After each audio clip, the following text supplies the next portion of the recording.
नमस्कार, स्वागत है आप सबों का।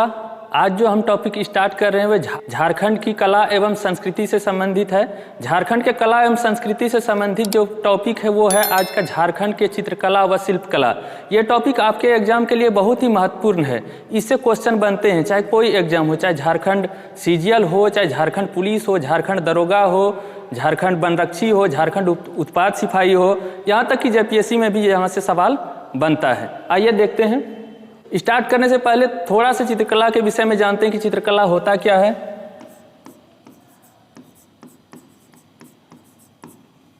चित्रकला क्या होता है? चित्रकला मानव के सौंदर्य की अभिव्यक्ति को व्यक्त करने के लिए चित्रकला का उपयोग करते हैं। मानव जो सौंदर्य का अपना वर्णन करते हैं वो चित्रकला के माध्यम से करते हैं। तो चित्रकला का थोड़ा सा इतिहास देखते हैं। क्या है इतिहास इसका?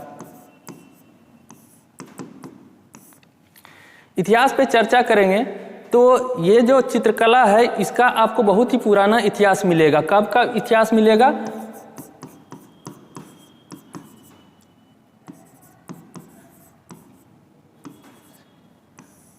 चित्रकला का इतिहास आपको प्रागैतिहासिक काल से, प्रागैतिहासिक काल जिसको आप अंग्रेजी में प्री हिस्टोरिक इरा भी कह सकते हैं, यहाँ से मिलेगा। ये बहुत ही पुराना, मतलब 5 लाख से 50,000 ईसा पूर्व। और आपको प्राचीन चित्रकला देखने को मिलेगा। सबसे पुराना अगर आप कहिएगा तो एक मध्य प्रदेश में जगह है भीमबेटका नाम से। भीमबेटका की चित्रकला आपको प्रागैतिहासिक चित्रकला मिलेगा जो कि बहुत ही पुराना है। उसके अलावा आपका उत्तर प्रदेश के कैमूर के पहाड़ियों की गुफा में भी जो चित्रकला मिलता है वो भी बहुत पुराना मिलता है। झारखंड के संदर्भ में अगर बात करें हम कि झारखंड में पुराना सबसे चित्रकला कौन सा है, तो आपका ये हजारीबाग में इसको नामक जगह पर, इसको में आपको प्रागैतिहासिक चित्रकला देखने को मिलेगा। वैसे चित्रकला का इतिहास बहुत पुराना है। उसके बाद आप बहुत सारे जानते होंगे। अगर आप पुराणों में चले जाएं, भगवान देवी देवताओं के रूप में चले जाएं, तो एक कहानी बहुत ही अच्छा है जो कि आप जान के बड़ी प्रसन्न होइएगा, खुशी महसूस कीजिएगा। नर नारायण का कहानी है जिसमें कि वो दोनों तपस्या करते हैं। तपस्या करते हैं तो जैसे तपस्या करते हैं आप देखे होंगे कि इंद्र का सिंहासन पूरा डोलने लगता है। तो इंद्र को चिंता होने लगा कि ये लोग तपस्या कर रहे हैं शायद मेरा स्वर्ग पे अधिकार करने के लिए। तो वो करते क्या हैं, अप्सराओं को भेजते हैं। अप्सराओं को भेजते हैं कि जाओ नर नारायण का तपस्या जो है भंग करो। तो जब आते हैं अप्सराएं तो नर नारायण में जो नारायण होते हैं वो करते क्या हैं, वो अपना मन कल्पना से एक अच्छा सा सुंदर सा चित्र बनाते हैं और उसमें जान डाल देते हैं। और वो जान डालने के बाद जो अप्सरा बनती है उर्वशी, जो कि अब तक का बहुत ही बेहतरीन कलाकारी है उर्वशी। और वो अप्सरा जो है स्वर्गलोक के सबसे चर्चित और सबसे सुंदर अप्सरा में आता है। तो चलिए वो तो पुरानी कहानियां हैं। उसके बाद हम चर्चा करते हैं कि चित्रकला का और क्या इतिहास रहा है। तो बहुत सारे समय समय पे चित्रकला का अलग अलग स्वरूप देखने को मिलता है। जैसे आपने मुगल काल में सुना होगा, मुगल काल, जहांगीर को जानते होंगे आप लोग, नाम सुने होंगे। जहांगीर के समय को चित्रकला का स्वर्ण काल कहा जाता है। आपको पता होगा जहांगीर ऐसा व्यक्ति था जो कि अलग अलग चित्रकार, अगर कोई चित्रकारी एक चित्रकला में अगर अलग अलग चित्रकार अलग अलग अंगों को बनाया है तो जहांगीर देख के बता देता था कि आँख किसके द्वारा बनाया गया है, कान किसके द्वारा बनाया गया है, नाक किसके द्वारा बनाया गया है। तो चित्रकला का बहुत ही पुराना इतिहास रहा है। ठीक है दोस्तों, आइए अब हम देखते हैं चित्रकला के संदर्भ में झारखंड में कौन कौन सा महत्वपूर्ण चित्रकला है। तो पहला जो सबसे महत्वपूर्ण चित्रकला है वो है आपका जदोपटिया। इस पे चर्चा करेंगे जहां से आपका एग्जाम में क्वेश्चन बनेगा। ठीक है, तो चर्चा करते हैं जदोपटिया।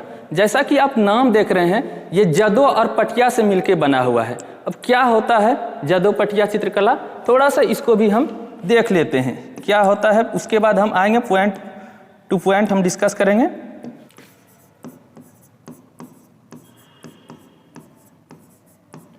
जादो पटिया, जैसे कि नाम देख रहे हैं ये दो चीजों से जुड़ा है। एक तो जादो है, दूसरा पटिया है। जादो है और एक है पटिया। ठीक है। तो जादो क्या है? जादो एक समुदाय है। संथाल जनजाति में जादो एक समुदाय है और ये जादो समुदाय के द्वारा ही बनाया जाता है। जादो क्या? जादो समुदाय है, ठीक ना। जादो समुदाय द्वारा पटिया मतलब पट पे पेंटिंग किया जाता है। पट कहने का मतलब स्क्रॉल पे जो पेंटिंग किया जाता है, तो इसका नाम पड़ा है जादो पटिया। तो जादो कौन है? जादो एक समुदाय है जो कि संथाल समाज में संथाल समाज में इसको पुरोहित का दर्जा दिया है। क्या दर्जा दिया है? पुरोहित का। इसको पुरोहित मानते हैं। और ये जादो समुदाय जो है ये गांव के बाहर निवास करते हैं और इसका मुख्य जो कार्य है वो है पेंटिंग को बनाना और पेंटिंग के माध्यम से अपना जीविका का अर्जन करना। कहने का मतलब ये जो है वंशानुगत है, मतलब एक पीढ़ी दर पीढ़ी ये चलते आए हैं जादो समुदाय में ही। और ये लोग जो जादो समुदाय हैं ये लोग घुमंतु टाइप के होते हैं। घुमंतु टाइप के मतलब घूम घूम के। तो क्या करते हैं इसमें? तो ये लोग एक पट का निर्माण करते हैं। पहला चीज ये लोग पट जो पटिया नाम पड़ा है, पट स्क्रॉल कैसे बनाते हैं? स्क्रॉल तो स्क्रॉल बनाने का ये लोग का तरीका जो है जादो समुदाय का, क्या करते हैं कि कपड़े के छोटे छोटे टुकड़े या कागज के टुकड़े ऐसे करके बनाते हैं। 1 पट, 2 पट, 3 पट, इसी तरह करके पट जोड़ते जाते हैं। और ये पट का जो लंबाई होता है, ये जो लेंथ देख रहे हैं आप, लंबाई लगभग 6 से 10 फीट तक लंबा होता है। और इसका जो चौड़ाई होता है ये आपका 8 से 12 इंच तक इसका चौड़ाई होता है। और ये लोग पट पे क्या करते हैं? ये कागज या कपड़ा के पट होते हैं। इसमें गोंद किसका गोंद? तो बबूल का गोंद या बेल का गोंद इस पे चिपकाते हैं और इस पे चित्र अंकित करते हैं। और चित्र भी किस तरह से अंकित करते हैं? वो एक कहानी के माध्यम से, कथा के माध्यम से चित्र अंकित किया जाता है। और चित्रों का भी जो संख्या होता है, चित्रों का संख्या, इसमें चित्रों की संख्या, इसका भी संख्या लगभग 8-10 चित्र ये लोग अंकित करते हैं। 8 से 10 चित्र। जैसे यहाँ अलग चित्र बनाए, यहाँ अलग चित्र, यहाँ अलग चित्र। तो ये क्रमवार बनाते हैं। ये लोग क्या बनाते हैं? क्रमवार से चित्र बनाते हैं। अब चित्र किसका बनाते हैं?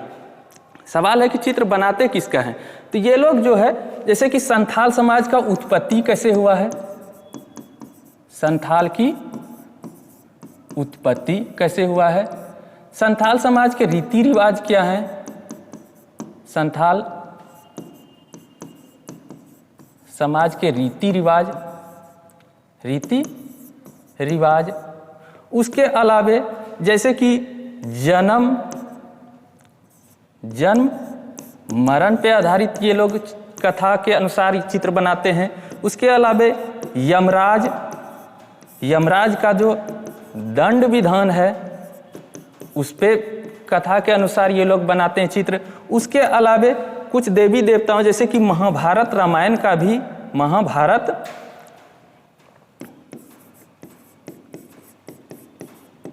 और रामायण का भी ये लोग चित्रण करते हैं कथा के माध्यम से। तो ये बनाने का तरीका है। और ये जब बन जाता है कंप्लीटली, ये चित्र बन जाता है, तो ये लोग करते क्या है? इस चित्र को लेके घूमते हैं और घूम घूम के दरवाजे पे जाके ये लोग अपना अन्न इकट्ठा करते हैं। अन्न कहने का मतलब जो भी खाने पीने का सामान है उसको इकट्ठा करते हैं। जो भी मिल जाए, मुर्गा मिल जाए, अंडा मिल जाए या पैसा मिल जाए, जो भी मिलते हैं वो। अब देखिए इस चित्र में और एक चीज बता दें कि क्या होता है। रंग का जो प्रयोग करते हैं ये लोग, कोई भी चित्र बनेगा तो रंग का तो उपयोग होगा। तो ये लोग जो कलर का उपयोग करते हैं, रंग, ये भी नेचुरल होते हैं। नेचुरल मतलब प्राकृतिक होते हैं। अब प्राकृतिक कलर कैसे प्राप्त करते हैं? जैसे अगर पीला रंग का प्रयोग करना है, पीला रंग का प्रयोग अगर करना है, पीला के लिए ये लोग हल्दी का प्रयोग कर लेते हैं, ठीक है। सफेद के लिए सफ़ेद मिट्टी का प्रयोग कर लेते हैं, ठीक है। उसके बाद जैसे कि लाल रंग के लिए ये लोग मृदा मिट्टी का ही प्रयोग करते हैं। एक मुर्गा का लकड़ी भी होता है, उसका प्रयोग कर लेते हैं। हरा रंग के लिए पत्ती का इस्तेमाल कर लेते हैं, गाछ का जब पत्ती होता है उसका इस्तेमाल कर लेते हैं।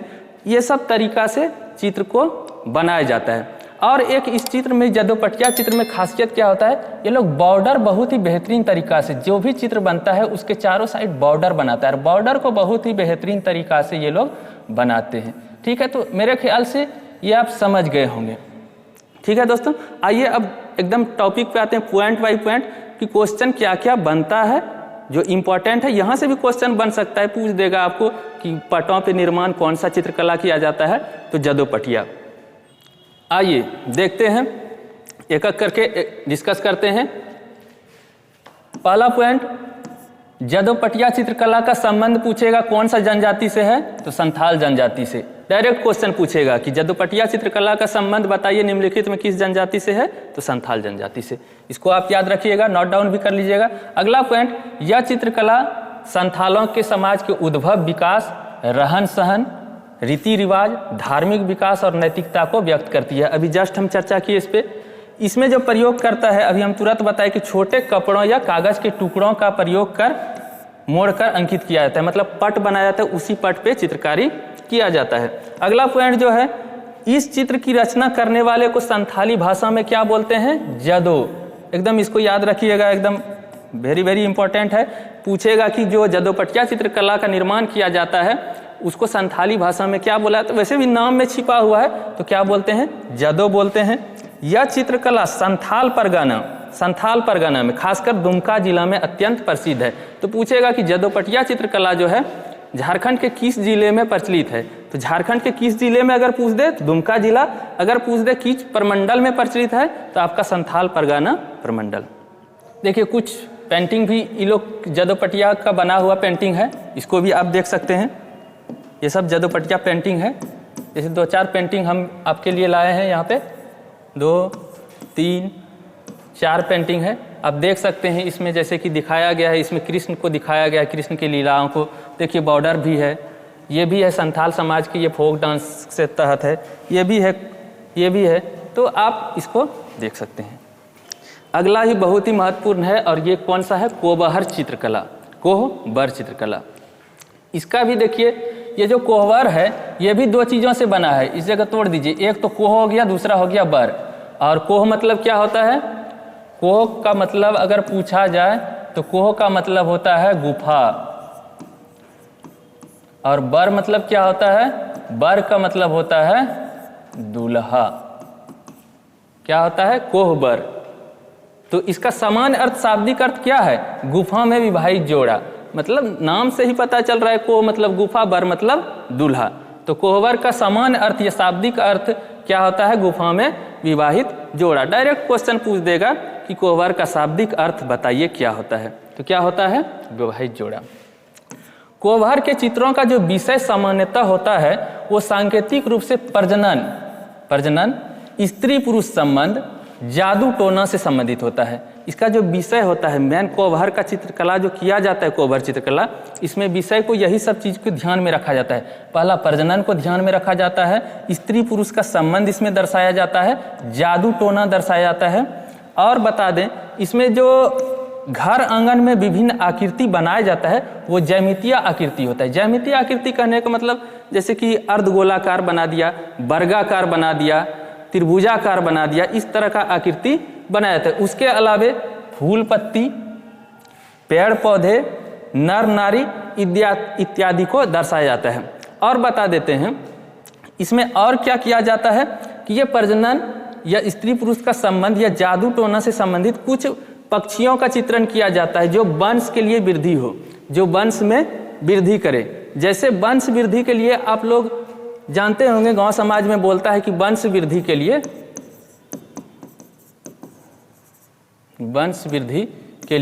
जैसे कि बांस, इसको दर्शाया जाता है ये चित्रों के माध्यम से। जैसे कि मोर, इसको दर्शाते हैं। मछली, इसको दर्शाते हैं। कछुआ, ये भी दर्शाया जाता है। उसके बाद आप सांप, इसको भी दर्शाते हैं।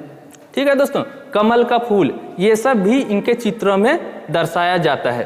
ठीक है, अगला पॉइंट देखिए, यह चित्रकारी मुख्यतः महिलाओं द्वारा किया जाता है। किसके द्वारा किया जाता है? महिलाओं द्वारा किया जाता है। यह चित्रकारी मुख्यतः बिरहोर जनजाति में प्रचलित है। तो क्वेश्चन डायरेक्ट पूछेगा आपको, कोहबर चित्रकला जो है किस जनजाति में प्रचलित है या किस जनजाति द्वारा मुख्यतः किया जाता है?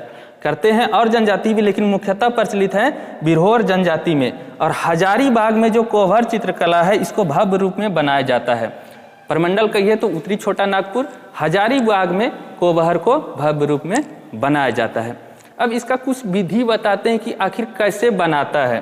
वहां से भी क्वेश्चन हम देखे हैं, एक क्वेश्चन एग्जाम का। आइए, बनाते कैसे हैं कोहबर? इसका दो शैली है। क्या करते हैं कि दीवार पे जो है ये लोग हाथ के माध्यम से या झाड़ू के माध्यम से मिट्टी का लेप किया जाता है। मिट्टी से इसको लेप जाता है। मान लीजिए ये दीवार है, इसको मिट्टी से लेप दिया जाता है। उसके बाद जब ये सूख जाता है, हल्का गीला रहता है, इसमें क्या करते हैं, कंघी के माध्यम से, कंघी जिसको कॉम्ब बोला जाता है, कंघी के माध्यम से इसमें उकेरा जाता है। मतलब जो भी पिक्चर बनाना है जिस तरह का भी, वो कंघी के माध्यम से बनाया जाता है। ठीक है, इसीलिए इसको जो है, इस चित्रकला को कॉम्ब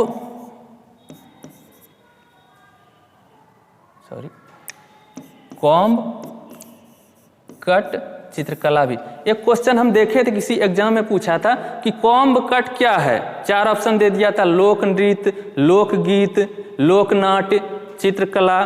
तो कॉम्ब कट क्या है? चित्रकला। क्योंकि इसमें कंघी का प्रयोग किया जाता है। कहीं कहीं पे कंघी के जगह पे उंगली, 4 उंगली का ऐसे करके प्रयोग करके जो भी पिक्चर बनाना है, जो भी तस्वीर बनाना है, उंगली के माध्यम से बनाया जाता है। ये तो हुआ पहला विधि। दूसरा विधि जो है, दूसरा विधि में क्या करता है, मिट्टी, तो जैसे कि ये दीवार है, मिट्टी लेपा हुआ रहता है। उसके बाद कंघी के स्थान पे कहीं कहीं पे करता क्या है, दत्तन देखते हैं जिससे मुंह धोते हैं, तो उसका कुची बनाया जाता है। सखुआ का दत्तन देखे होंगे, साल सखुआ जिसको बोलते हैं, उस कुची के माध्यम से कूच कर उससे चित्रकारी किया जाता है। मतलब ब्रश का एक तरह का कहिए काम करता है, उसके माध्यम से चित्र बनाया जाता है। तो इस पॉइंट को भी याद रखिएगा, कॉम्ब कट चित्रकला। ये कोहबर में भी किया जाता है और हम नेक्स्ट क्लास में पढ़ाएंगे ये सोहराय के विषय में, उसमें भी कंघी का प्रयोग किया जाता है। देखिए दोस्तों, कोहबर से संबंधित कुछ चित्र हम आपके सामने उपस्थित कर रहे हैं। देखिए, चित्र को देखिए और थोड़ा सा समझिए। जैसे कि इस चित्र में, पहला चित्र में देख रहे हैं मोर, जोड़ा में मोर बनाया हुआ है, उसके ऊपर भी 2 कोई पक्षी है। ठीक है, उसके नीचे यहाँ भी मोर है, यहाँ पे आपको फूल दिख रहा है, फूल पत्ती। उसके बाद दूसरा चित्र में देखिए, यहाँ भी पक्षी बनाया गया है, यहाँ पे फूल बनाया गया है। तीसरा चित्र में देखिए, यहाँ पे एक देवी का बनाया, सीकी देवी, चर्चा करना शायद भूल गए, वो पॉइंट भी था उसमें, उसको आप देख लीजिएगा, सीकी देवी का। उसके बाद आपका यहाँ कलश बनाया गया है, हाथी बनाया गया है, स्त्री पुरुष को दर्शाया गया है। तो कोहबर चित्रकारी में ये सब, कछुआ को दर्शाया गया है, ये सब दर्शाया जाता है। ठीक है दोस्तों, ये चित्रकला संबंधित पार्ट 1 था। पार्ट 2 हम जल्द लेके आएंगे। तब तक मस्त रहिए, स्वस्थ रहिए। मिलते हैं अगले क्लास में।